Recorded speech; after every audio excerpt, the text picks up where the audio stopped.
Well. Happy Monday to everyone. Hope you had a great weekend. My name is Wayne Bolden. I'm the Speed King. Of course, as always, we ask that you get your orders for your tip sheets in for the Kentucky Oaks Friday. And of course, the Derby full card. They're $20 each. If you buy both, I'll give them to you for $35. And please email us at speedking24@yahoo.com. Get your orders in and get your payments in. A lot of work to do, for sure. Well, I thought it was about that time to give you 3 long shots in this year's Kentucky Derby that I think has value to any wagering ticket. Let it be to win, to place, trifactors, exactors, like that.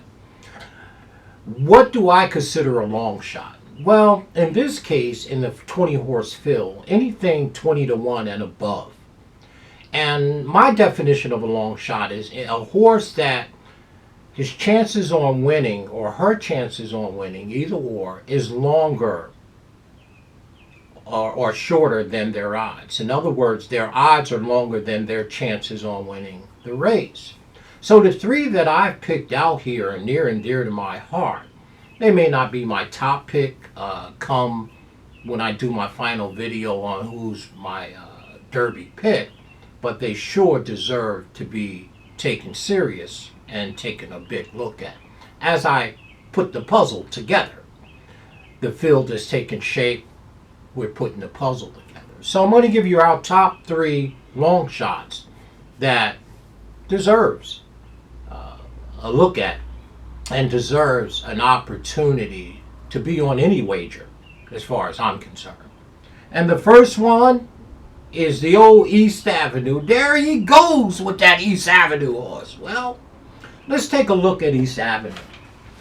East Avenue is obviously a homebred of Godolphin.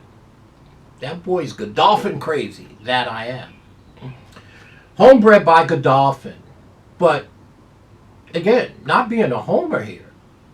But we got to put the puzzle together. Now, East Avenue may have had a light bulb moment in the bluegrass. And the reason I say that is, at a 2-year-old, the horse won the Breeders' Futurity. Earned a beautiful speed figure, the Claiborne Futurity, October 5th of last year. Came back November 1st as a 2-year-old in the Breeders' Cup Juvenile. Was $1.80, was the favorite. Ran 9th. Not good. That's the race that Citizen Bull won. Okay. They were not expecting the horse to run like he did in the Breeders' Cup Juvenile.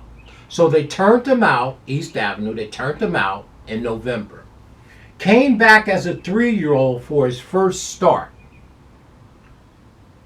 February 15th, the day after Valentine's Day. 80 cents to $1 in the Risen Star. Ran 9th. So, imagine this. Homebred, highly touted horse for sure. Bred like all get out.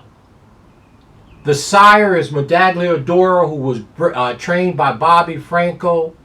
The mare is Dance Music, who didn't race, but the dam of that horse was Dance Card, who won the Gazelle. And the grandsire of East Avenue, also trained by Bobby Franco, was Ghost Zapper. Anything else need to be said there?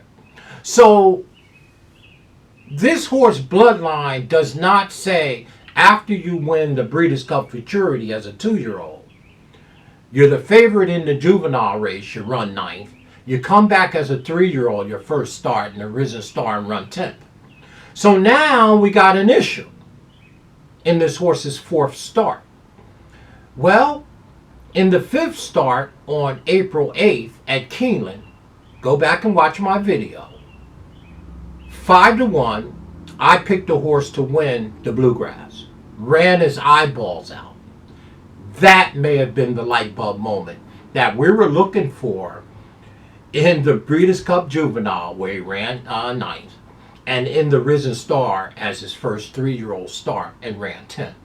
The Bluegrass is really what we were looking for all this time. Now, the fact that you can get this horse at 20-1 or better, I actually bet East Avenue in the last future book pool at 55-1. Couldn't help myself. Had to put a flyer on it. So, did the Bluegrass race turn the light bulb on? Well, it was a race beyond all races. Owens Almighty was in there. It was a race within the race. East Avenue got to the front, 2 or 3 lengths in front of Owen Almighty, who's fast in his own right. And behind Owen Almighty was the rest of the field, 2 or 3 lengths. Well, East Avenue set the pace in 22-4, 46 and whatever, and at the top of the stretch, Owen Almighty came next to him, put his head in front, and East Avenue put him away. And then, Burnham Square came and ran him down by a nose. But if you look at that video, East Avenue jumped from his right lead back to his left about 50 yards away from the wire. So that's why he's on my long shot list and maybe on one of my top 3 finals. Okay? That may have been a light bulb moment for East Avenue, who's been highly thought of right through his 2-year-old campaign. He hits the Breeders' Cup Juvenile, run 9th at $1.80, come back in the Risen Star at 80 cents to $1 and run 10th. I get 5-1 on East Avenue in the Bluegrass, and we just missed. He jumped back to his left lead. So with his bloodline, the stamina and the speed by Medaglia D'Or and Grandsire being the great Goat Zapper, which everybody knows is my favorite horse of all times on the male side, and of course Rachel Alexandra on the female side.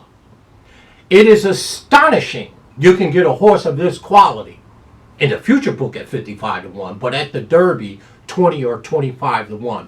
His odds are longer than his chances on winning the race. Now, I'm not new to value playing and odds. Lynn Ragusan has a book out about 30 years ago called The Odds Must Be Crazy. Just like Hit Show over there at the Dubai World Cup was 30-1 on the morning line, I end up getting 41-1. Why? His odds was longer than his chances on winning. So to me, my leading guy in the long shot category in this year's Kentucky Derby is East Avenue. 20-1 or better. Hello. If this horse would have won the Breeders' Cup Juvenile, he didn't. Won the Risen Star and ran well, he didn't. We'll be having a very different conversation about favoritism in this year's Derby, for sure. One of my top, but the leading guy in long shots that deserves a long look is East Avenue. Our second one, is Publisher. Well, Publisher is still a maiden. No, he didn't. But this horse is by American Pharaoh, who is a Triple Crown winner on his own, and Proud Citizen, the grandsire, I think D. Wayne Lucas trained him. Yeah. Trained by Asmussen. How fitting would it be, and historic, that a maiden won the Kentucky Derby and it'll be Asmussen's first win? Well, this horse is 25-1 currently out in Vegas, okay?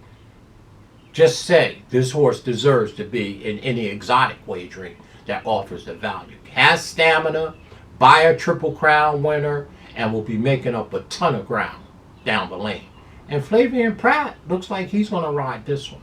Our third long shot in here, it's the other Asmussen, Tistastic. Well, this horse, Tistastic, is by Constitution, beautiful pace, figures, comes home with stamina and speed, and I think he also, at 20-1 or greater, deserves a good look on any of your wagers, for sure. So there's your Speed King top 3 long shot plays, none bigger than our East Avenue for Godolphin and Godolphin. Let's have a healthy discussion. Let me know what you think about my 3 long shots, but what's more important, What about your long shot? Not necessarily your top pick in the race, but who could upset it? Those are my three. East Avenue. You know I've always been crazy about East Avenue. Go back and watch the Bluegrass and watch him switch to the wrong lead. He's still learning. He may have had a light bulb moment in the Bluegrass. Now he's getting it. East Avenue, Publisher, Tistastic, your Speed King, top three, long shots, 20 to 1 or better. That deserves to be on all wagers in this year's Kentucky Derby. My name is Wayne Bolden. I am your Speed King, of course. And as always, stay classy in everything you do. Get your tip sheets order in, speedking24@yahoo.com. Email us. Don't fall asleep on East Avenue. Why would anyone be shocked that Godolphin wins? Ever. Not me.